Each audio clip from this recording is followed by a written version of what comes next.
Assalamualaikum warahmatullahi wabarakatuh. Waalaikumsalam warahmatullahi wabarakatuh.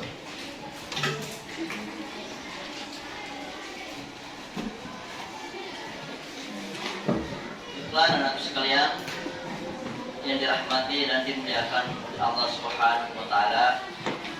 Sebelum kita memulai pembelajaran kita pada pagi hari ini, maka Bapak terlebih dahulu mengabsen kehadiran kalian. Andi Firda Lestari. Sakit, Pak. Sakit. Ainul Inayah. Hadirah, Pak. Aira Fitri. Hadirah, Pak. Andi Inayah. Hadirah, Pak. Jadi di kelas ini berjumlah 34 orang. Ada berapa orang yang tidak hadir? Ada berapa teman yang tidak hadir? Ada 3 orang. Kenapa tidak hadir 3 orang itu selain yang sakit tadi? Sakit semua. Iya. Kita doakan semoga teman semua yang sakit itu cepat diberikan oleh Allah kesembuhan dan kembali beraktivitas seperti kita pada hari ini. Amin ya rabbal alamin. Nah, baiklah anak sekalian dirahmati Allah Subhanahu wa taala. Setelah kita mengabsen kehadiran, sebelum kita melanjutkan pembelajaran, maka marilah kita dahulu berdoa kepada Allah Subhanahu wa taala. Silakan kelas dipimpin doa.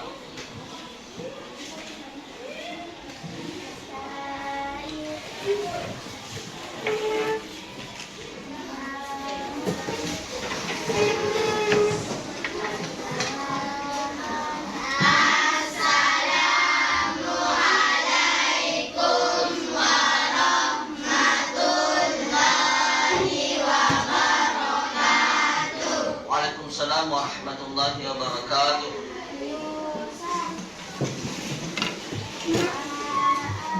Bismillahirrahmanirrahim. Rabbi zidni ilma warzuqni fahman. Amin. Baiklah anak sekalian yang dirahmati Allah Subhanahu wa taala, sebelum kita jauh langkah pada pembelajaran kita pada hari ini, Bapak tanya dulu bagaimana kesiapan belajarnya hari ini? Apakah sudah siap belajar? Ya. Bagaimana dengan Androidnya? Apakah sudah siap? Ya. Alhamdulillah. Anak sekalian yang dirahmati Allah Subhanahu wa taala, Bapak teringat dengan sebuah perkataan bahwa ilmu pernah berkata kepada kita, berikanlah saya banyak, maka saya akan memberikan kepada Anda sedikit sekali saja. Apa maksudnya perkataan ini? Ternyata untuk mencari ilmu pengetahuan, untuk mengejar ilmu pengetahuan, kita memang harus banyak berkorban. Terbukti pagi-pagi kita harus mempersiapkan diri ke sekolah, masih mau tidur kita harus bangun cepat-cepat. Terbukti untuk mendapatkan ilmu pengetahuan yang sedikit kita harus banyak mengeluarkan dana. Anda meninggalkan rumah, tidak sedikit dana yang keluar, tidak sedikit uang yang keluar. Anda harus membeli buku, harus memberi kuota untuk internet, kebutuhan pendidikan. Sedangkan ilmu hanya menjanjikan sedikit saja. Makanya Allah Subhanahu wa taala di dalam Al-Qur'an mengatakan, "Wa ma utitum minal ilmi illa qalila." Kata Allah, tiadalah aku berikan sedikit sekali saja ilmu. Sedikit sekali, Ji. Tidak banyak. Sebelum kita melanjutkan materi kita akan mencoba mengulang-ulang pembelajaran kita pada minggu yang lalu, pada pekan lalu, yaitu mengenai fungsi Al-Quran. Ya. Yang pertama, fungsi Al-Quran itu adalah sebagai sumber ajaran Islam atau hukum Islam, ya. Kemudian sebagai konfirmasi dan informasi terhadap hal-hal yang tidak dapat diketahui oleh akal. Kemudian sebagai petunjuk terhadap berbagai hal. Kemudian yang terakhir sebagai kontrol dan koreksi terhadap ajaran-ajaran masa lalu yaitu Injil, Zabur, dan Taurat. Bagus ya, masih ingat ya. Jadi ada 4 ya kemarin itu secara umum fungsi Al-Quran. Yang terakhir adalah menjelaskan hukum-hukum munculnya Al-Quran itu menyempurnakan hukum yang sebelumnya itu dibawa oleh kitab-kitab terdahulu. Ya. Insyaallah pada hari ini tujuan pembelajaran kita adalah pengertian hadis. Kita akan mencari pengertian hadis baik itu dari referensi buku paket kita, begitu juga dengan Android yang kita punya. Jadi insya Allah kita akan menggali, mencari informasi apa pengertian hadis secara istilah, begitu juga dengan secara bahasa. Dan insya Allah kita lanjutkan, kita menuntaskan apa fungsi hadis terhadap Al-Quran. Nah, setelah kita tadi menyampaikan tujuan pembelajaran kita, sekarang kita mencoba mengamati poin-poin yang ada di layar kita ini. Hadis, pengertian hadis. Secara bahasa, hadis artinya baru, tidak lama, ucapan, pembicaraan, atau cerita. Kemudian menurut para ulama, hadis merupakan sinonim dari sunnah. Biasa kita dengar itu kita mengikuti sunnah Rasulullah. Yaitu setiap sesuatu yang diriwayatkan atau dinisbahkan kepada diri Rasulullah SAW. Nah, sekarang kita ke fungsi hadis terhadap Al-Quran. Yang pertama adalah mengukuhkan hukum yang sudah ada dalam Al-Quran. Jadi fungsi hadis yang pertama itu adalah ketika ada ayat Al-Quran yang sudah jelas perintahnya seperti perintah puasa, itu adalah wajib. Hadis tinggal mengukuhkan, Rasul tinggal memperkuat, memerintahkan kepada sahabat dan umatnya untuk melaksanakan bahwa itu wajib.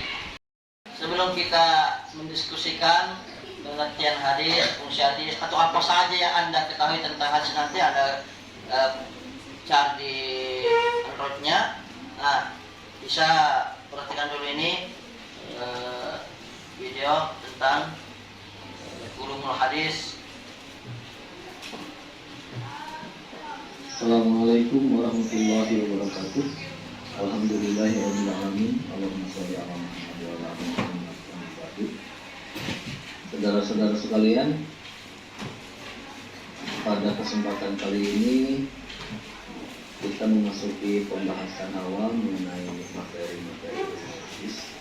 Dan pada kesempatan pertama ini kita akan berkenalan terlebih dahulu tentang beberapa istilah yang terkait dengan pembahasan ini. Hadis merupakan salah satu sumber hukum Islam atau sumber ajaran Islam. Hal itu secara logis dapat kita pahami karena apa yang direfleksikan oleh diri Muhammad SAW merupakan contoh terbaik dalam penerjemahan atau di dalam menjalankan ketentuan-ketentuan Allah. Ini alasan logis kenapa kemudian hadis menjadi bagian penting dalam memahami tentang Islam. Ada beberapa istilah yang akan kita bahas. Pertama, secara sederhana hadis bisa dikatakan sebagai berita tentang diri Rasulullah. Tadi ini tentang ulumul hadis yang membahas tentang pengertian hadis. Nah, sekarang ini ada fungsi hadis terhadap Al-Quran. Assalamualaikum warahmatullahi wabarakatuh. Langsung mengenai kita membahas fungsi hadis terhadap Al-Quran. Secara lebih besar itu ada 4, yaitu bagi takrib, gaya tafsir, gaya tafsir, dan gaya dasar. Dimana dari 3 ini, dari 4 ini ada satu yang menjadi perbedaan ulama, terutama yang 4 ini. Jadi ada yang mampu, ada yang tidak. Kalau yang 3 ini mayoritas mampu. Langsung yang pertama, gaya takrib itu artinya penguat. Dimana fungsi hadis ini adalah menguatkan dalil maupun ayat yang tidak ada di Al-Quran, itu menguatkan hukumnya. Langsung saja ada contohnya di surat Al-An'am ayat 192 ada ayat Alhamdulillah wala taqrabu malam ya'lam. Nah, baiklah sekalian dirahmati Allah Subhanahu wa taala. Setelah kita tadi memperhatikan tayangan yang ada di layar kita, baik itu pengertian hadis, begitu juga dengan fungsi hadis terhadap Al-Quran. Nah, barangkali ada yang belum dipahami, ada yang mengganjal di pikiran Anda, ada unek-unek, silakan dipertanyakan. Apabila ada yang bertanya, silakan. Yang mau bertanya, oke, silakan. Apa perbedaan hadis dan sunnah? Apa perbedaan hadis dan sunnah? Sebelum Bapak menjawab, ada yang bisa memberikan jawaban? Ada? Oke, silakan. Hadis adalah segala sesuatu yang bersumber dari hadis secara risalah, sedangkan sunnah adalah sesuatu yang bersumber dari hadis sebelum dan setelah risalah. Ah, jawabannya bagus sekali ya. Ya, kita kasih hapus dulu. Oke. Jadi memang ada 4 yang kedengarannya beda, penyebutannya memang beda, tapi sebenarnya bersumber dari Rasulullah SAW. Yang pertama adalah hadis itu sendiri. Nah, kemudian yang kedua sunnah. Kemudian yang ketiga kabar. Kemudian yang keempat atsar. Jadi kalau kita telusuri ini tentang hadis lebih jauh, maka memang ada 4 ini yang langsung bersumber kepada Rasulullah SAW.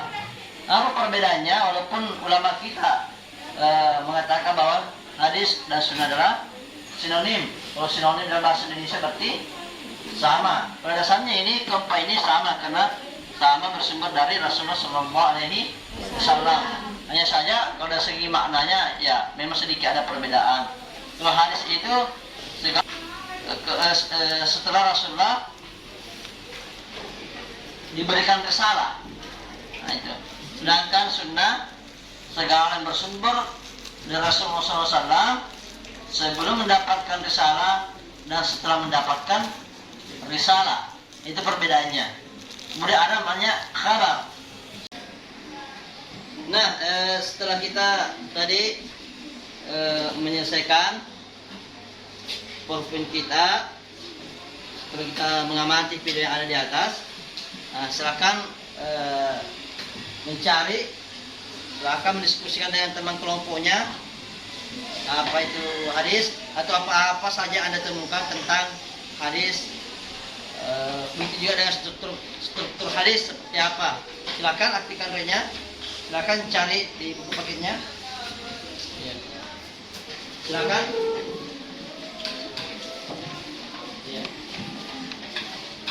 Apa yang Anda temukan tentang hadis di Anda? Silakan. Baiklah, anak sekalian dirahmati Allah Subhanahu wa taala. Selanjutnya silakan presentasikan hasil diskusi Anda sesuai dengan yang Anda temukan, baik itu pengertian hadis, fungsi hadis, ataupun struktur hadis. Silakan untuk kelompok 1 mempresentasikan apa yang Anda temukan mengenai pengertian hadis. Silakan.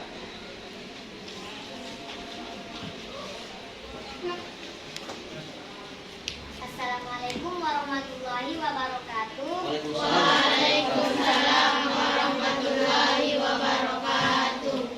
Saya dari kelompok 1 ingin mempresentasikan tentang pengertian hadis. Menurut kelompok 1, pengertian hadis ada dua, yaitu secara bahasa dan secara istilah. Secara bahasa, hadis artinya baru, tidak lama, ucapan, pembicaraan, atau cerita. Sedangkan menurut istilah adalah segala berita yang berasal dari Nabi Muhammad SAW berupa ucapan, perbuatan, takrir, dan penjelasan sifat-sifat Nabi SAW. Sekian dari kelompok 1.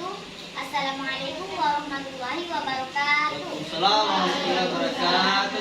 Terus. Terus. Nah, selanjutnya kelompok 2.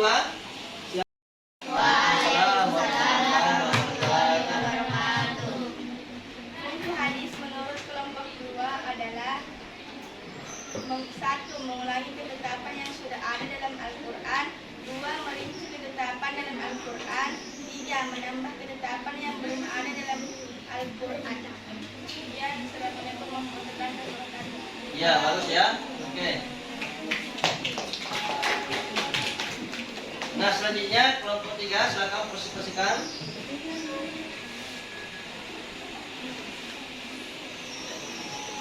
Bagaimana struktur hadis yang Anda temukan di dalam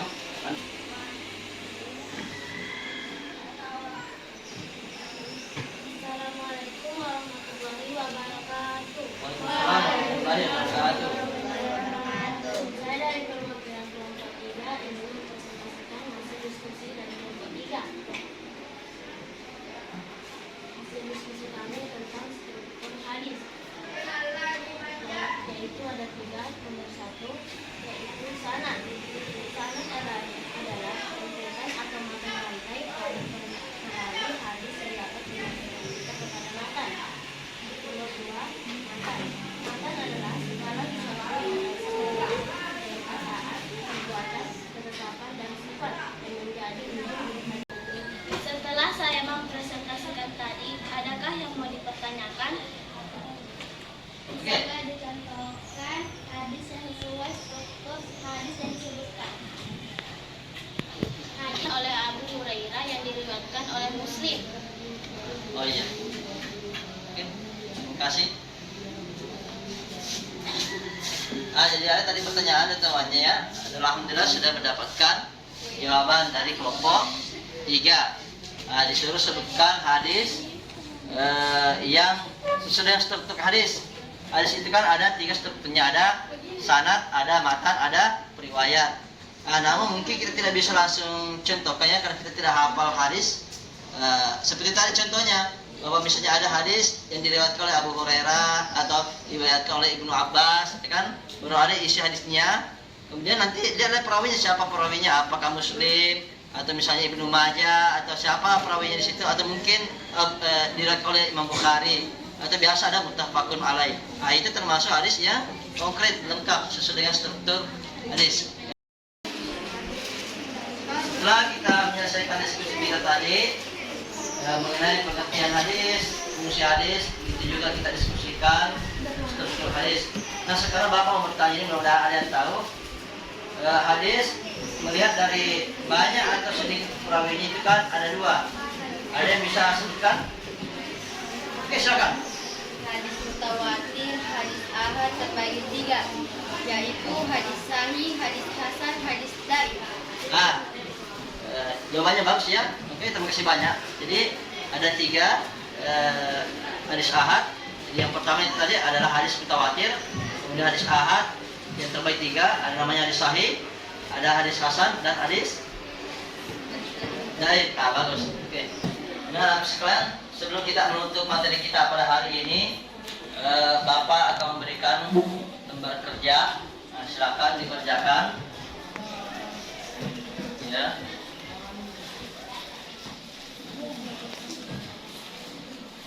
Oke. pada pertemuan kita ini kita telah menyelesaikan, menuntaskan pelajaran kita, yaitu Al-Quran dan hadis pedoman hidupku. Nah, sekalian dirahmati Allah Subhanahu wa Ta'ala, Bapak akan menyimpulkan pelajaran kita mulai dari pelajaran pertama tentang pengertian hadis, fungsi hadis, atau kita juga simpulkan dengan pelajaran kita dari yang terdahulu, yaitu pengertian Al-Quran, kemudian nama-nama Al-Quran, ada fungsi Al-Quran bagi manusia, ada juga fungsi Al-Quran secara umum. Nah, intinya adalah setelah kita mempelajari Al-Quran dan hadis sebagai pedoman hidupku, maka kita memperbanyak membaca Al-Quran. Karena membaca Al-Quran itu diberikan oleh Allah Subhanahu wa Ta'ala kemuliaan, yaitu berupa ibadah.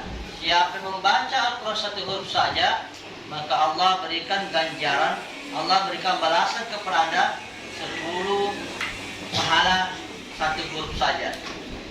Nah, anak-anakku sekalian dirahmati Allah Subhanahu wa Ta'ala, itu semoga kita selalu diberikan oleh Allah Subhanahu wa Ta'ala kesehatan yang baik.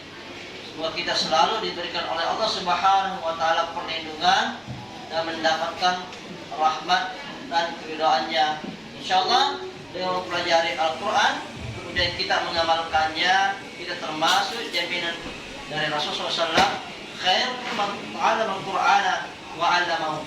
Siapa sebaik-baiknya kalian siapa yang mempelajari Al-Quran kemudian untuk mengajarkannya. Demikian pertemuan kita pada hari ini. Semoga kita diberkahi oleh Allah Subhanahu wa Ta'ala. Kemudian mari kita tutup pembelajaran kita pada hari ini dengan bersama-sama membaca doa. Kita baca doa pembuka segala kebaikan, yaitu surat Fatihah. Kita mulai. A'udzu billahi minasy syaithanir rajim. Bismillahirrahmanirrahim. Alhamdulillahi rabbil alamin. Ar-Rahmanir Rahim. Demikianlah materi kita hari ini. Mari kita tutup pembelajaran kita dengan bersama-sama mengucapkan alhamdulillahirabbil alamin. Alhamdulillahirabbil alamin. Assalamualaikum warahmatullahi wabarakatuh.